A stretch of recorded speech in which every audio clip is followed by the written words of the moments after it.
शेख साहब, हुकूमत कह रही है कि पीपल्स पार्टी के ऐलान के बाद पीडीएम की तहरीक दफन हो गई है। जरदारी साहब ओपोजिशन के दूसरी जमातों से कह रहे हैं, मेरी भी सुन लें, जैसे जनरल मुशर्रफ को निकाला था वैसे ही इमरान खान को निकालूंगा।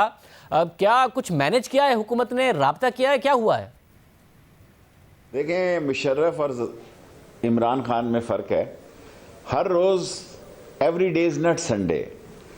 और जिस इमरान खान को मैं जानता हूँ वो टोटली मुशर्रफ के साथ भी मैंने काम किया और इमरान खान के साथ काम कर रहा हूँ बतौर वज़ीर दाखिला, और ये मेरी 15वीं अल्हम्दुलिल्लाह वज़ारत है। मैं आपको यकीन से कह सकता हूँ कि ये अपोजिशन उसके बारे में गलत अंदाजे लगाती है। जो ये सोच रही है वो वैसा नहीं है। आसिफ जरदारी को एक कुशन चाहिए, उसमें कामयाब होता है, ये नहीं होता। ये मैं कल के बाद इस पे या परसों के बाद फैसला कर सकता हूँ। लेकिन क्राइसिस में आसिफ जरदारी जो है उसने पीएचडी की हुई है क्रिमिनोलॉजी में।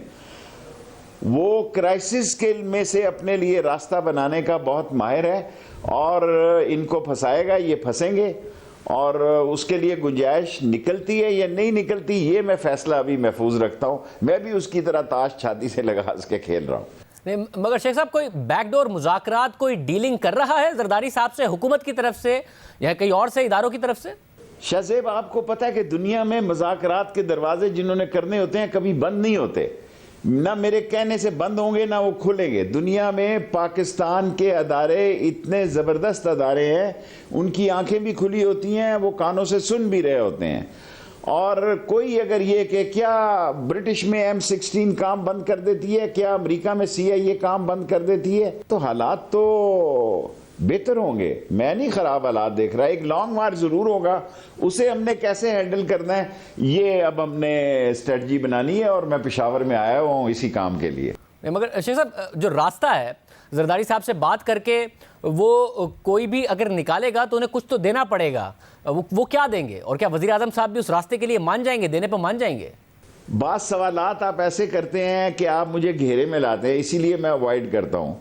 देखें, इमरान खान नहीं मानेगा, लेकिन सियासत आखिर का नाम नहीं है। डायलॉग बिल आखिर करने पड़ते हैं, डायलॉग करने पड़ते हैं। इमरान खान जो है एक करप्शन के खिलाफ और NRO के खिलाफ डायलॉग नहीं करेगा। वो कुछ भी फैसला कर सकता है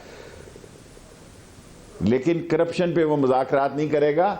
वो कुछ भी सियासी फैसला कर सकता है, लेकिन कोई अगर ये कहे कि अदारे जो हैं वो सोए रहते हैं, अदारे नहीं सोए रहते, वो जाग रहे होते हैं। उनको पता है कि मैं आपको इंटरव्यू दे रहा हूं। मगर शेख साहब, जो नून लीग की तरफ से डायलॉग के हामी हों या फिर जिनसे डायलॉग हो सकता हो, उनको तो गिरफ्तार किया जा रहा है। अगर आप कह रहे हैं कि डायलॉग चलते रहते हैं, शहबाज शरीफ साहब को गिरफ्तार कर लिया गया, ख्वाजा आसिफ साहब को गिरफ्तार कर लिया गया, तो यहाँ क्यों इतना फिर अग्रेसिव स्टांस है कि उन्हें गिरफ्तार किया जा रहा है जिनसे डायलॉग हो सकता है, जो डायलॉग के हामी है? देखें, डायलॉग के हामी शामी कोई नहीं है। केसेस इनके बड़े सीरियस नोयत के हैं। जो लोग इस वक्त बोल रहे हैं, जो लोग मीडिया पे आके अपना रोना रो रहे हैं या अपनी बात पेश कर रहे हैं, वो सारे या तो उन नैब के रडार पे हैं या वो नैब को मतलूब हैं या मुस्तकबिल करीब में नैब उनके गिर्द घेरा डाल सकती है। आप किसी आदमी का नाम लें इस इंटरव्यू में जो मैं आपको कंफर्म करूं कि वो रडार में नहीं है लेकिन वो सियासत में एक्टिवली पार्ट प्ले कर रहा है।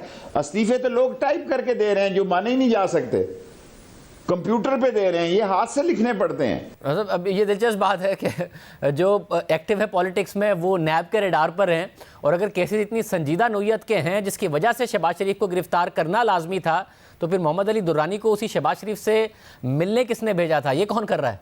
ये आपको भी पता होगा कि कौन कर रहा है, लेकिन असल बात यह है कि अगर मेरा दिल किसी काम के लिए राजी है तो मैं शाहजेब को इंटरव्यू दे रहा हूं। अगर मेरा दिल राजी ना हो तो मैं हाथ जोड़ के माजरत कर लूं कि यार कल उनकी वर्किंग कमेटी है, उसके बाद इंटरव्यू करेंगे। चीजें चलती रहती हैं और पाकिस्तान का मीडिया इतना स्ट्रांग है कि कोई चीज 3-4 दिन से ज्यादा नहीं चलती। मगर मुझे ये बता दें, वो एक ही है जो ये सब कर रहा है? शहबाज शरीफ साहब को गिरफ्तार भी, फिर साथ में दुरानी साहब को उनसे मुलाकात के लिए भेजना भी, फिर ख्वाजा आसिफ साहब की गिरफ्तारी भी, क्योंकि हुकूमत कहती है दुरानी साहब को भेजने से हमारा कोई ताल्लुक नहीं है। ख्वाजा आसिफ साहब कहते हैं कि मेरी गिरफ्तारी के पीछे इमरान खान है। ये नहीं मुझे पता कि कौन सी हिकमत अमली, मुझे अभी 12-13 दिन हुए हैं कौन किसको भेज रहा है, कौन किसको भेज नहीं रहा। एक अभी तो देखे ना 22 इसके महकमे हैं दाखिला के, अभी आज मैंने पेशावर में 2 का चार्ज लिया है। अभी मार्च के बाद फैसला होगा, ये मार्च के इलेक्शन में हिस्सा लेंगे। अगर पीपल्स पार्टी हिस्सा लेगी तो कोई वजह नहीं कि सेनेट के इलेक्शन में नून लीग हिस्सा ना ले।